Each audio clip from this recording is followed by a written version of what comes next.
ايه هي الفحوصات اللي لازم وضروري نعملها قبل عملية الليزك او اي نوع من عمليات تصحيح الابصار؟ ده ان شاء الله اللي هنعرفه مع بعض في فيديو النهارده.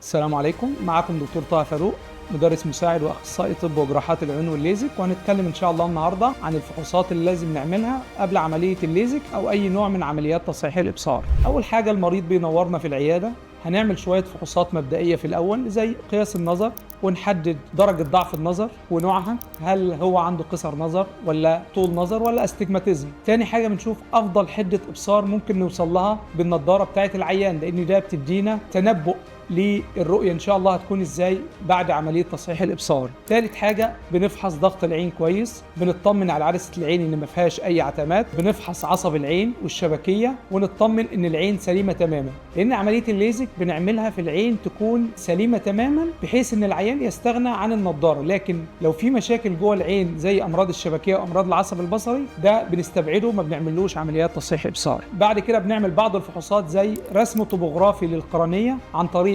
الكاميرا الخماسية البنتكام، بنقيس سمك القرنية ودرجة تحدد القرنية، نقيس مستوى الاستجماتيزم على مستوى القرنية، ونستبعد وجود أي أمراض تمنعنا من عملية الليزك زي القرنية المخروطية. بعد كده بنعمل العيان خريطة التشوهات البصرية عن طريق فحص الويف فرونت اناليسيز، بحيث لو ظهر عندنا تشوهات بصرية بتؤدي إلى مشاكل في الرؤية الليلية أو مشاكل في التمايز بين الألوان الكونتراست سنسيتيفيتي، بنعالجها أثناء التصحيح الإبصار، وبالتالي بنحصل بعد العملية على أقصى كفاءة للرؤية اللي ممكن نحصل عليها بعد العملية. بعد ما بنخلص الفحوصات دي بيبقى عندنا معلومات كافية عن عين العيان، بحيث عن طريق المعلومات دي نقدر نختار النوع المناسب من عمليات تصحيح الإبصار، لأن عمليات تصحيح الإبصار مش نوع واحد، أنواع كتيرة جدا، واللي ينفع لعيان ما ينفعش لعيان تاني. في عيان ينفع له الليزك العادي، عيان ينفع له اوبتمايزد ليزك، عيان ينفع له كاستمايز ليزك، في اس بي كي ليزك، في بي ار كي، في فيمتو سمايل، في فيمتو ليزك، وفي عيان ما ينفعلوش الا زرع عدسات.